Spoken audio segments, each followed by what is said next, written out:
আমরা গত 2 জুমা থেকে একটি বিষয় নিয়ে আলোচনা শুনে আসছি। অত্যন্ত গুরুত্বপূর্ণ বিষয়, স্পর্শকাতর বিষয়, প্রয়োজনীয় বিষয়। মুসলিম উম্মার মাঝে ঐক্য শান্তি প্রতিষ্ঠার উপায়সমূহ, এ বিষয়টি আলোচনা করতে গিয়ে আমি আপনাদের সামনে মোট 8টি উপায়ের মধ্যে থেকে 6টি উপায় আমি আপনাদের সামনে তুলে ধরেছি। 6টি মাধ্যম কিভাবে আমরা মুসলিম উম্মাহ ঐক্য হব, এর উপরে 6টি মাধ্যম বা উপায় আমরা শুনেছি। আজকে আরও 2টি উপায়কে সামনে রেখে আলোচনা করব ইনশাআল্লাহ। যতটুকু সম্ভব হয় আল্লাহ রাব্বুল আলামিন আমাকে তৌফিক দান করুন আপনাদের সামনে আমার বিষয়টি ফুটিয়ে তোলার। আমি যতটুকু সম্ভব হয় ইনশাআল্লাহ, হয়তো আজকেও শেষ করতে পারবো না বিষয়টি। আর 2টি বিষয়কে সামনে রেখে একসাথে কথা বলবো ইনশাআল্লাহ। সেটি হচ্ছে, বিষয় দুটি হলো যে আত্মপ্রদর্শন এবং নেতৃত্বের ভালোবাসা। এই দুটিকে যদি আমরা ত্যাগ করতে পারি ইনশাআল্লাহ মুসলিম উম্মাহ ঐক্য থাকার জন্য অনেক সফল হওয়ার একটা দিক খুঁজে পাবে ইনশাআল্লাহ। আত্মপ্রদর্শন এবং নেতৃত্বের প্রতি ভালোবাসা। নেতৃত্ব প্রয়োজন রয়েছে, এটা নিশ্চিত। নেতৃত্ব দিতে হবে, এ কথা সত্য। তবে এটাও সত্য যে আল্লাহ রাব্বুল আলামিন কোনো নবী রাসূলকে নবী রাসূল হিসেবে পাঠানোর আগে থেকেই নবী রাসূলগণ দাবি করে এসেছিলেন যে আমি নবী হব, নবী হতে ইচ্ছুক। এমন কোনো নবী কখনো এমনটা ভাবেননি। ভেবেছিলেন কি? মনে মনে চিন্তা করেছিলেন সম্ভবত আমি নবী হব, বলেছিলেন কখনো? এমনটা কখনো কোনো নবীর চরিত্রে বৈশিষ্ট্যে যত নবী রাসূল এসেছিলেন, সকল নবী রাসূল তাদের যুগের তৎকালীন সমকালীন সময়ে তারা শ্রেষ্ঠ মানুষ ছিলেন। সকল চরিত্রে বৈশিষ্ট্যে উন্নত অনুপম চরিত্রে তারা চরিত্রমণ্ডিত ছিলেন।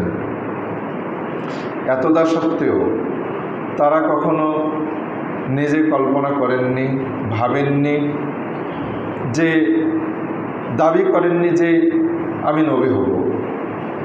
ইমাম মাহদী তিনি যখন আসবেন পৃথিবীতে, তিনিও একইভাবে তিনি জানতেন না তার মধ্যে সেই একজন খলিফা হওয়ার জন্য সকল ধরনের বৈশিষ্ট্য থাকা সত্ত্বেও তিনি জানতেন না যে তিনি মাহাদী, তিনি সেই মাহাদী। এমনকি তার চরিত্র বৈশিষ্ট্য এত সুন্দর ছিল যে মানুষরা তাকে মাহাদী মনে করে তার কাছে বায়াত করার জন্য চেষ্টা যখন করছিলেন, তখনও তিনি বায়াত করতে অস্বীকার করবেন, সামনে আসবে। তো এমনকি তাকে যদি তিনি বায়াত না করেন তাহলে তাকে বন্দী করা হবে বা তাকে শাস্তি দেওয়া হবে, এ ধরনের পর্যন্ত তাকে ইতিহাসে যেমনটি দেখা যাচ্ছে। শুধু তাই না, অনেক বিচারক আছেন, একজন ইতিহাসে যেটা পাওয়া যায়, সেই বিচারক এমন অনেক আছেন যারা নেতৃত্বের ভয়ে, মানে বিচার যদি যথাযথভাবে না হয় এজন্য তারা বিচারকের দায়িত্ব নেননি। এমনকি তাদেরকে জেল জরিমানা পর্যন্ত দেওয়া হয়েছিল, তারপরেও তারা বিচারকের দায়িত্ব নেননি। পাশাপাশি আবার নেতৃত্বেরও প্রয়োজন আছে। যখন আল্লাহ রাব্বুল আলামিন কাউকে নেতৃত্বের স্থানে নিয়ে যান, সেটা আল্লাহর পক্ষ থেকে যদি চলে আসে কোনো ব্যক্তির না চাওয়াতে, সেটা ভিন্ন বিষয়। যা হোক, আমি আত্মপ্রদর্শন এবং নেতৃত্বের প্রতি ভালোবাসা এই বিষয়টি নিয়ে একটু যতটুকু পারি আমি আপনাদের সামনে কথা বলবো ইনশাআল্লাহ। আল্লাহ রাব্বুল আলামিন আমাকে, আজকের মুসলিম উম্মাহকে ঐক্যের জন্য আমাদের এই দুটি গুণ অর্জনের তৌফিক দান করুন। আমরা যেন নিজকে প্রদর্শন এবং নেতৃত্বের ভালোবাসার প্রতি আমরা যেন আমাদের কোনো লালসা না থাকে, আকর্ষণ না থাকে। আমরা এই চিন্তা মাথায় রেখে আলোচনা শুনবো। আল্লাহ রাব্বুল আলামিন আমাদের তৌফিক দান করুন, আমিন। আমরা গত 2 জুমা থেকে শুনে আসছি আল্লাহ রাব্বুল আলামিন বারবার বলেছেন যে তোমরা দলাদলি করো না, তোমরা বহুদলে বিভক্ত হয়েও না, মুশরিকদের মতো হয়েও না, যা কাফেরদের মতো হয়েও না, ইহুদি খ্রিস্টানদের মতো হয়েও না, যারা তাদের দিনকে, ধর্মকে বহুদলে বিভক্ত করে দিয়েছে তাদের মতো হয়েও না। আমরা এই বিষয়গুলো শুনে আসছি। আল্লাহ রাব্বুল আলামিন তিনি বলেছেন এই উম্মাহ হচ্ছে একটি জাতি, এভাবে তিনি বলেছেন। আমরা আজকের বিষয়কে কেন্দ্র করে আল্লাহ রাসূল সাল্লাল্লাহু আলাইহি ওয়াসাল্লামের একটি হাদিস দিয়ে আমি শুরু করতে যাচ্ছি। হাদিসটি সহিহ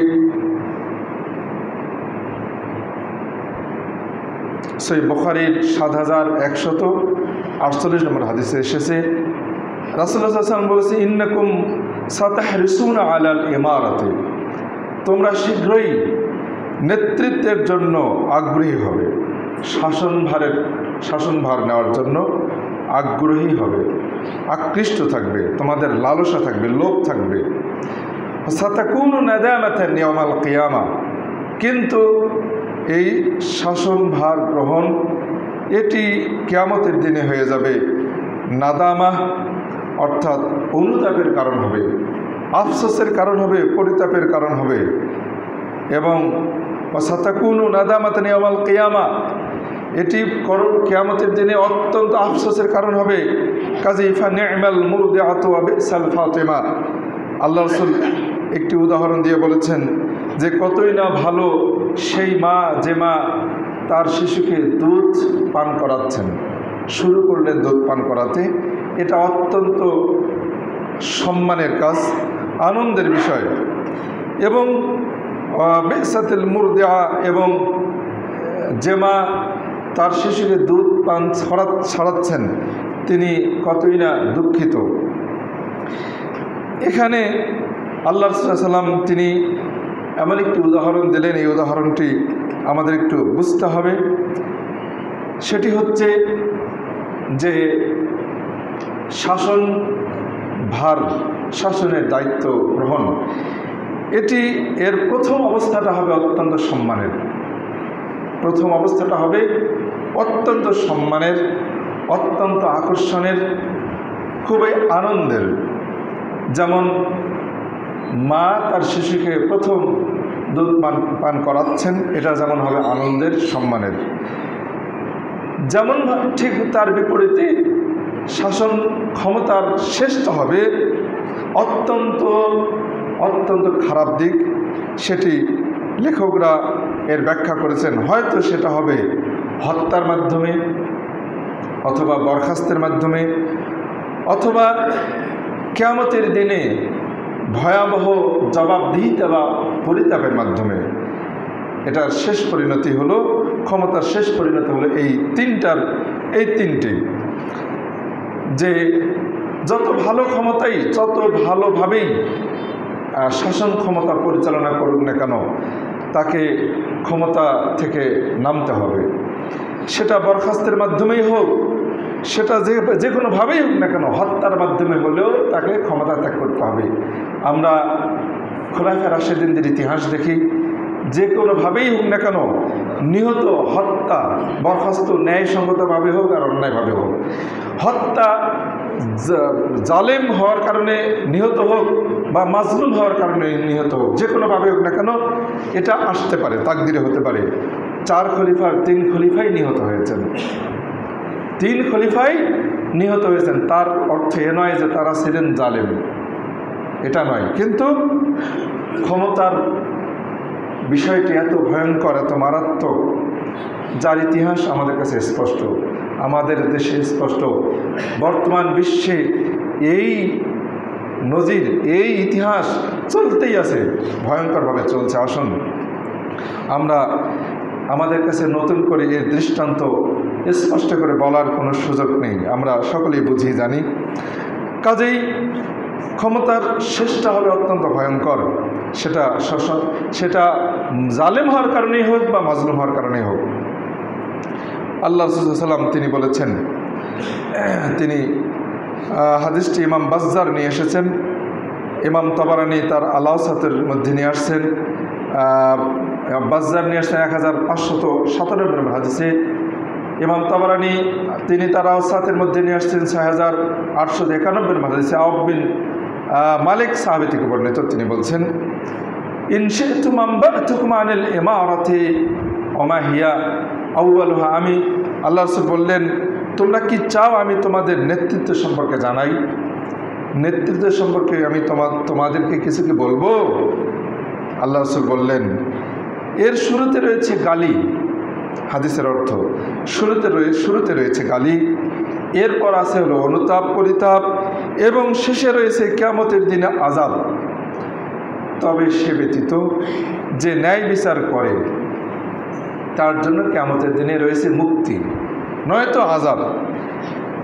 এখানে নেতৃত্বের যে কথা বলা হয়েছে, এই নেতৃত্বকে আমরা দুই দিক থেকে ভাবতে পারি।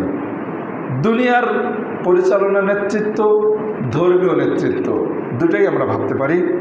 কারণ উলুল আমরে মিনকুম এর ব্যাখ্যা দুটাই, যে দুনিয়ার সমাজ পরিচালনার যে নেতৃত্ব রয়েছে সেটাকেও আমরা ভাবতে পারি।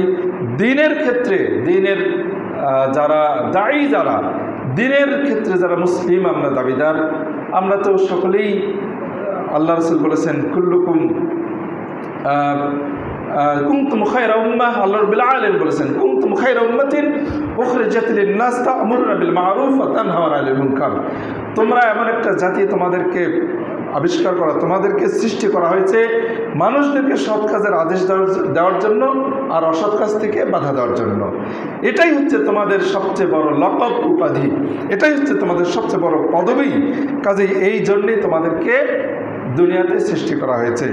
কাজেই আল্লাহ রাব্বুল আলামিনের এই আয়াতের অর্থকে ভাবতে গেলে আমরা সকলেই দিনের দায়ী, আমরা সকলেই দিনের দিক আহ্বানকারী। আমরা প্রত্যেকেই কিছু না হলেও দায়িত্বশীল। প্রত্যেক ব্যক্তি কমপক্ষে নিজেই নিজের ব্যাপারে দায়িত্বশীল, অথবা তার পরিবারের দায়িত্বশীল, অথবা কোনো ব্যক্তি সমাজের দায়িত্বশীল। সে দুনিয়াবী ক্ষেত্রে হোক বা ধর্মীয় ক্ষেত্রে হোক, যে কোনো দিক থেকে হোক না কেন, দায়িত্ব থেকে কেউ মুক্ত নই।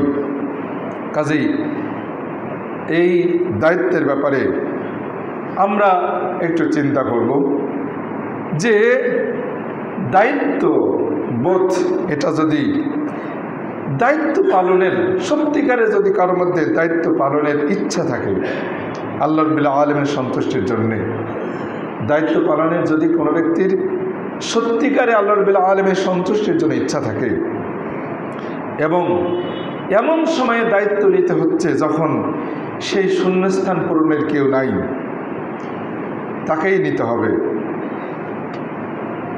আর যদি তার ইচ্ছা থাকে যে সকলের সাথে পরামর্শক্রমে দায়িত্ব পালন করবে, সত্যকে গ্রহণ করবে, মিথ্যাকে বর্জন করবে, স্বজনপ্রীতি করবে না, তাহলে তা হবে প্রশংসনীয়।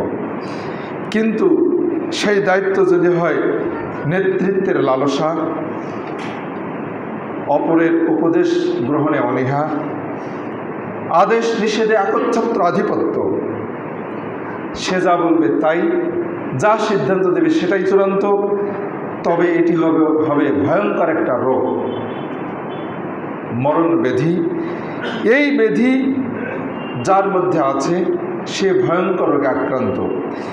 এই রোগী যতক্ষণ পর্যন্ত সুস্থ না হবে ততক্ষণ পর্যন্ত সে নিজে এবং তার অনুসারী যারা হবে সকলেই জাহান্নামের কাছে চলবে।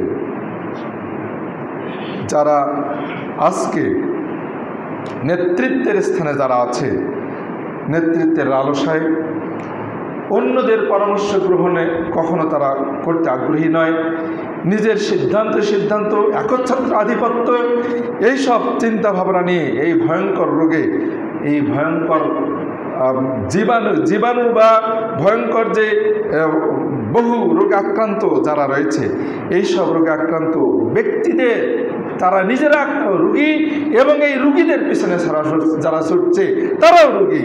এমন রোগীরা ভয়ঙ্কর অবস্থায় রয়েছে। এমন রোগীদের কাছ থেকে, এমন রোগীদের ইসলাম গ্রহণ, আল্লাহ রাসূল সাল্লাম এমন রোগীর থেকে ইসলাম গ্রহণ কেউ আল্লাহ রাসূল গ্রহণ করেননি। উদাহরণ ইতিহাসে আল বিদায়া ওয়ান নেহাত একটি ইতিহাস এসেছে, 3য় খণ্ডের 139 এবং 40 পৃষ্ঠায়। আল বিদায়া এবং নেহায়ার 3য় খণ্ডের 139 এবং 40 পৃষ্ঠায় আসছে।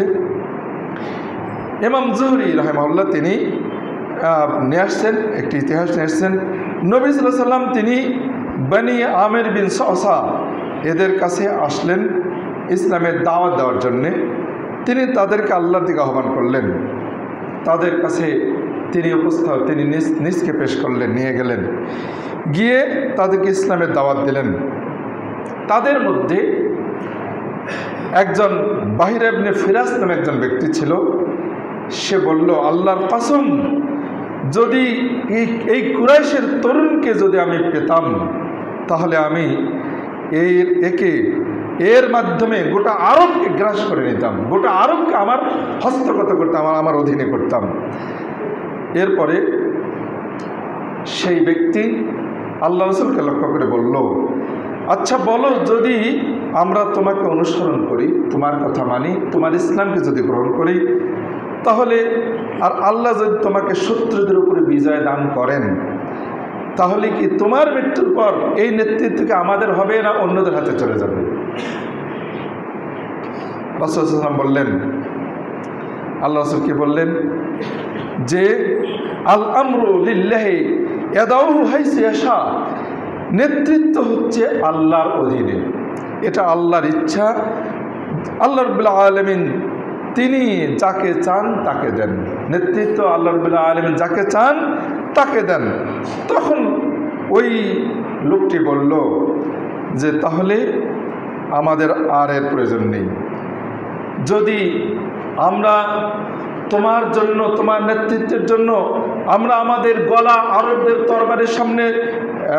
তরবারির সামনে দিয়ে দেব, এরপর তুমি জয়লাভ করবে, তোমার মৃত্যুর পরে আবার এই নেতৃত্ব অন্যদের কাছে চলে যাবে, তাহলে আমরা কেন আমাদের গলাকে শত্রুদের তরবারের নিচে পেতে দেব? কি কারণে দেব? অতএব এই ইসলামের আমাদের দরকার নেই। এই কারণে সে ইসলামকে ত্যাগ করলো। আল্লাহ রাসূল সাল্লাল্লাহু আলাইহি ওয়াসাল্লামও তার ইসলাম গ্রহণ আর তার পিছে ছুটলেন না, তার ইসলাম গ্রহণ আল্লাহ রাসূল আর চাইলেন না। এখানে আমরা কি বুঝলাম? নেতৃত্ব, যারা নেতৃত্ব লোভী এরা ভয়ঙ্কর রোগে আক্রান্ত। এমনদের জন্য আল্লাহ রাব্বুল আলামিন ইসলাম গ্রহণকেও পছন্দ করেন না। আজকে আজকে পৃথিবীতে এই নজির আছে কিনা? কি ধর্মীয় ক্ষেত্রে, কি সামাজিক ক্ষেত্রে, রাষ্ট্রীয় ক্ষেত্রে, যেখানেই যাই না কেন, নেতৃত্বের প্রতি লোভ লালসা এটা আমাদের আছে কিনা? আছে তো, আছে।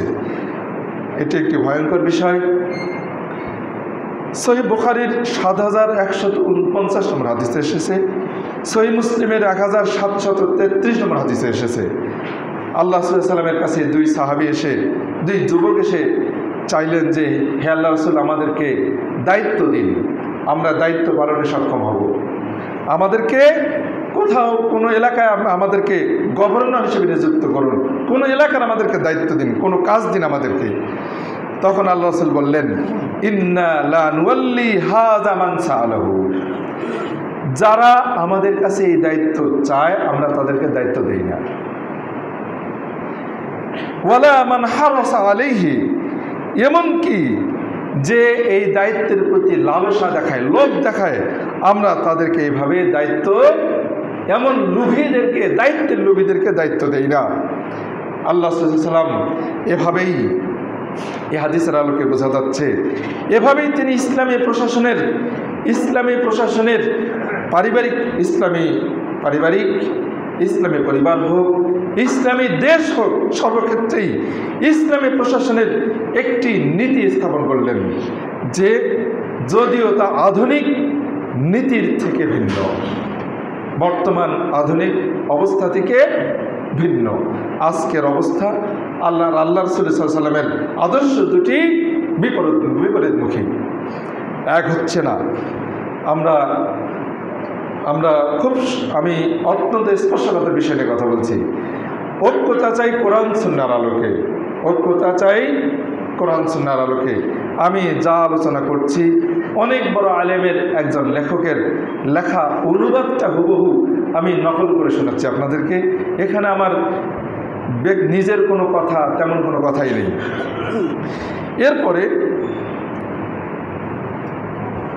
এরপরে দেখুন, যারা ইসলামের দায়ী হবেন, যারা ইসলামের দিকে মানুষদেরকে আহ্বান করবেন, তাদের ক্ষেত্রে আল্লাহ সাল্লাল্লাহু আলাইহি ওয়াসাল্লাম কি বলেছেন দেখুন,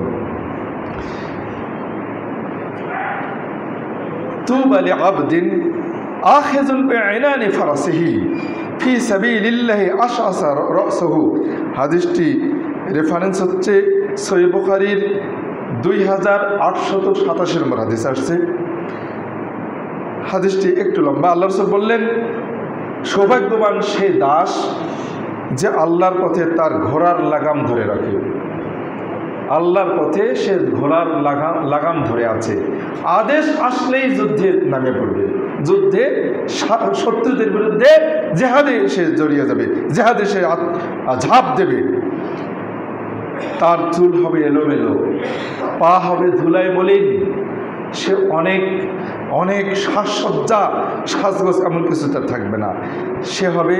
তার চুল হবে এলোমেলো, পা হবে মলিন। তাকে যদি পাহারায় রাখা হয়, মুসলিম বাহিনীর পাহারায় রাখা হয়, সে পাহারাতেই থাকে। সে বলে না যে আমাকে এত নিম্নমানের কাজ দেওয়া হলো কেন, এটা বলবে না। যদি তাকে মুসলিম বাহিনীর পিছনে রাখা হয়, তাহলে সে পিছনেই থাকবে। সে বলবে না যে আমাকে এখানে কেন রাখা হলো। সে এত অপরিচিত একজন সৈনিক, যদি সে সেনাপতির কাছে, রাষ্ট্রপ্রধানের কাছে, বড়দের কাছে যদি সে যাওয়ার অনুমতি চায়, তাকে অনুমতি দেওয়া হবে না। যদি সে কারোর ব্যাপারে সুপারিশ করে, তাহলে তার সুপারিশ গ্রহণ করা হয় না। এত অপরিচিত একজন সৈনিক। এই সৈনিকের জন্য সুসংবাদ। আল্লাহ রাসূল বললেন, আমরা এই হাদিসটা একটু বিশ্লেষণ করব। এখানে নবী সাল্লাল্লাহু আলাইহি ওয়াসাল্লাম তিনি সাকা এবং দুটো শব্দ ব্যবহার করেছেন। একটি হলো সাকা এবং একটি হলো হারাসা। একটি হলো পাহারা দেওয়ার জায়গা, আরেকটি হচ্ছে একটি হলো পাহারার স্থানে, আরেকটি হলো মুসলিম বাহিনীর পিছনে। দুইটি জায়গার কথা উল্লেখ করেছেন।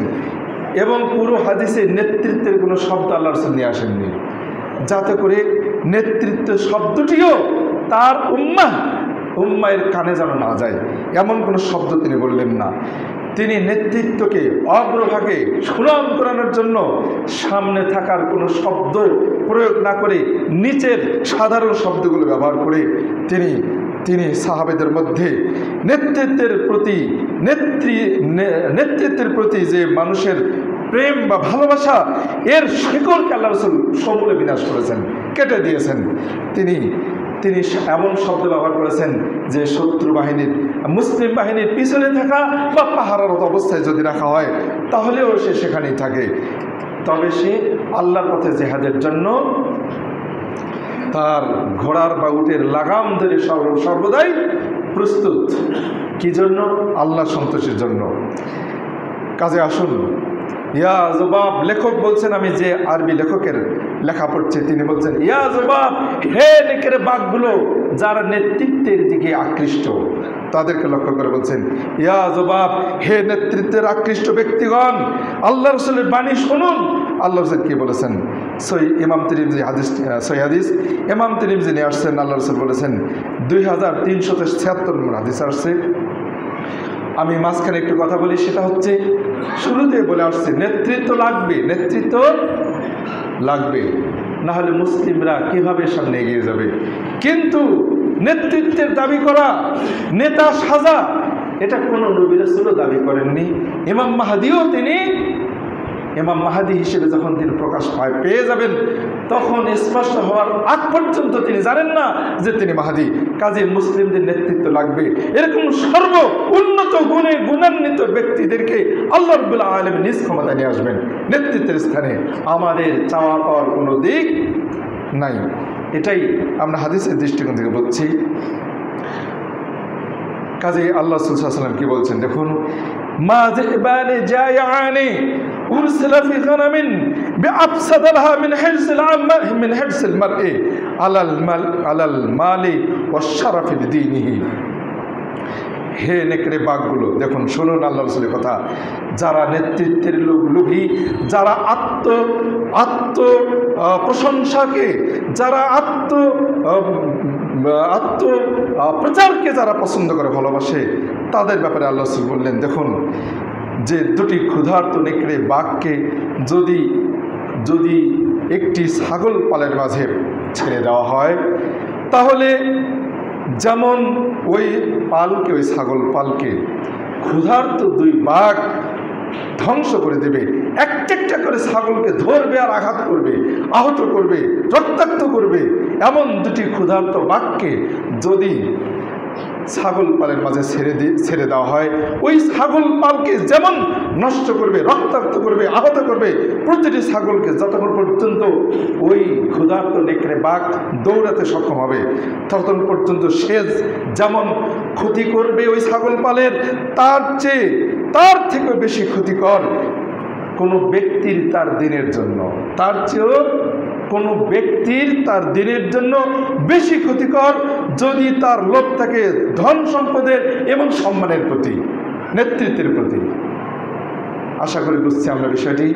কোনো মুসলিম ব্যক্তির তার ধন সম্পদ এবং সম্মানের প্রতি তার যদি লোভ থাকে, নেতৃত্বের যদি লোভ থাকে, এটা ক্ষুধার্ত দুটি নেকড়ে বাঘকে ছাগল পালের মধ্যে ছেড়ে দিলে যেমন ক্ষতি করে, তার চেয়ে বেশি ক্ষতি করবে ওই নেতৃত্ব লোভী ব্যক্তির দিনের, তার লোভটা তার দিনের ক্ষতি করবে, তার দিনকে ধ্বংস করে দেবে, নষ্ট করে দেবে। আশা করি আমরা হাদিসের আলোকে বুঝতে পারছি যে তাহলে নেতৃত্ব চাওয়া, নেতৃত্বের দাবি করা, নেতৃত্ব স্থানে যাওয়ার জন্য প্রচারাভিযান চালানো, এটা নিজের থেকে যদি কোনো ব্যক্তি করে, এটা ভুল করবে। ইবনে রজব রাহিমাহুল্লাহ তিনি বলেছেন দেখুন যে নবী সাল্লাল্লাহু আলাইহি ওয়াসাল্লাম তিনি এই হাদিসের আলোকে, ইবনে রজব রাহিমাহুল্লাহ তিনি এই হাদিসের আলোকে বলেছেন যে এই ক্ষুধার্ত বাঘকে ছাগল পালের মধ্যে ছেড়ে দিলে হয় ক্ষুধার্ত বাঘ যতটুকু ক্ষতি করবে সমান ক্ষতি করবে, হয় এই নেতৃত্ব লোভী ব্যক্তির ইমানের ক্ষতি করবে সমান বা তার চেয়ে বেশি। অর্থাৎ এই ব্যক্তির কখনো, এই মুসলিম ব্যক্তি তিনি ইসলামের দাবি করলেও তার ইসলাম কখনো ঠিক থাকবে না। সে সব কিছুকে রক্তাক্ত করে দেবে, সব কিছুকে ছিন্ন ভিন্ন করে দেবে। সুফিয়ান আস-সাউরি রাহিমাহুল্লাহ তিনি বলেছেন, আরবি বাক্যগুলো আসছে, আমি সরাসরি অনুবাদ করে যাচ্ছি। সুফিয়ান সাউরি বলেছেন, আমি নেতৃত্ব সম্পর্কে মানুষের যত বেশি আসক্ত দেখছি, তা অন্য কিছুতে এত বেশি আসক্তি দেখি না।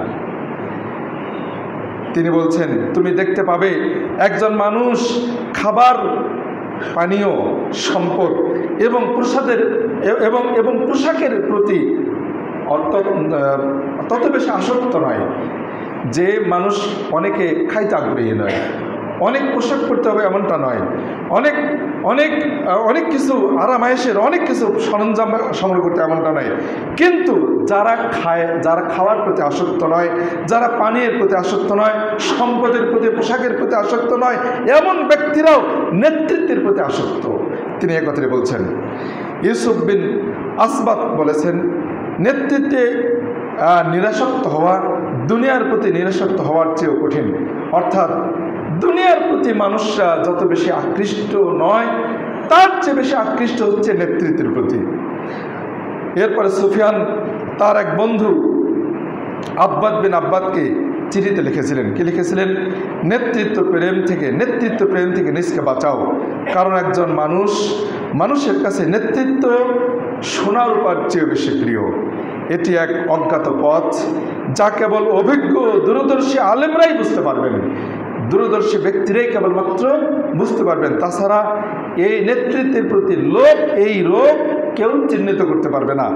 অতএব নিজের আত্মাকে পর্যবেক্ষণ করো এবং নিঃস্বার্থ নিয়াতে কাজ করো। আইয়ুব আস-সাখতিয়ানি বলেছেন, কোনো বান্দা সত্যবাদী হতে পারে না ততক্ষণ পর্যন্ত যদি সে খ্যাতিকে ভালোবাসে। যদি কোনো ব্যক্তি সুনাম সুখ্যাতিকে ভালোবাসে তাহলে সে কখনো সত্যবাদী নয়। বিশর বিন হারিস বলেছেন, যে খ্যাতিকে ভালোবাসে, যে সুনাম সুখ্যাতিকে ভালোবাসে, সে আল্লাহকে ভয় করে না। ইয়াহইয়া বিন মুআজ বলেছেন, যে ব্যক্তি থেকে নেতৃত্বের গন্ধ পাওয়া যায় সে সফল হতে পারে না। সাদ্দাদ ইবনে আউস বলেছেন, নেতৃত্ব প্রেমকে অত্যন্ত সুন্দরভাবে গোপন লালসা বলে চিহ্নিত করে সতর্ক করে তিনি বলেছেন, কি বলেছেন? হে আরবদের অবশিষ্টগণ, আমি তোমাদের জন্য যে বিষয়টি সবচেয়ে বেশি ভয় পাই তা হলো রিয়া এবং গোপন লালসা। তোমাদের ব্যাপারে, হে আরবরা, তোমাদের ব্যাপারে আমি সবচাইতে যেটা ভয় পাই সেটা হচ্ছে লোক দেখানো কাজ এবং গোপন লালসা। আবু দাউদ সিজিস্তানি, ইমাম আবু দাউদ, সুনান আবু দাউদের লেখক আবু দাউদ তিনি এই গোপন লালসার ব্যাখ্যা করেছেন, সেটা হলো নেতৃত্ব প্রেম। নেতৃত্বের প্রতি ভালোবাসা, এটা হচ্ছে গোপন প্রেম। এটি মানুষের মধ্যে লুকায়িত আছে। আল্লামা ইমাম ইবনে তাইমা বলেছেন, ফাহিয়া খাফিয়াতুন তাখফা আনিন নাস ওয়া কাসিরাম মা তাখফা আলা সাহিবিহা। ইবনে তাইমা বলেছেন, এটি একটি গোপন বিষয়। নেতৃত্বের প্রতি লোভ লালসা এটা একটি গোপন বিষয়, মানুষের চোখে তো তা লুকায়িত থাকেই, এমনকি অনেক সময় যার ভিতরে এটা থাকে সে নিজেও জানে না যে তার ভিতরে নেতৃত্বের লোভ আছে। আল্লামা ইমাম ইবনে তাইমিয়া তিনি একত্রে বলেছেন, অতএব নেতৃত্বের প্রতি ভালোবাসা অত্যন্ত একটি ভয়ঙ্কর বিষয়। আসুন আমরা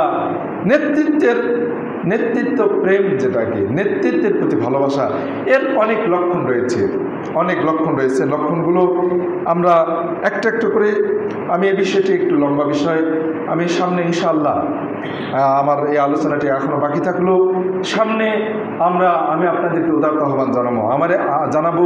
আমার এই বিষয়টি অত্যন্ত মনোযোগ দিয়ে শোনার আমি আপনাদেরকে অনুরোধ করব। আমরা অনেক বড় বড় আলেমের লেখা শুনবো, পড়ব, যে বিষয়গুলো হয়তো আমাদের মধ্যে আছে, হয়তো আমার মধ্যে আছে, আমি হয়তো চিহ্নিত করতে পারছি না। আল্লাহ আমাদেরকে ক্ষমা করুন, মাফ করুন। আমরা প্রত্যেকেই নিজকে নিয়ে চিন্তা করব, ভাববো আল্লাহ রাব্বুল আলামিন আমাদেরকে সুনাম সুখ্যাতি, মানুষের মধ্যে নিজের প্রচার প্রসার, নেতৃত্বের প্রতি লোভ, এই ধরনের চিন্তা বিশ্বাস থেকে আল্লাহ আমাদেরকে বিরত থাকার তৌফিক দান করুন। যদি আমরা এই চিন্তা মুক্ত হই, ইনশাআল্লাহ এই চিন্তা মুক্ত হই, তাহলে আমাদের কারোর সাথে কোনো দ্বন্দ্ব থাকবে, কোনো ঝগড়া ফাসাদ থাকবে, কোনো কি অনৈক্যতার কোনো দিক থাকবে না। ইনশাআল্লাহ আমরা ঐক্যতার কাতারে এমনিতেই চলে আসতে পারবো। আল্লাহ রাব্বুল আমাদেরকে আমরা যা শুনছি এর উপরে এই বিষয়গুলো একটা একটা করে উপলব্ধি করে আমাদের জীবনে বাস্তবায়ন তৌফিক দান করুন। আমিন আমিন রহমাতুল্লাহ।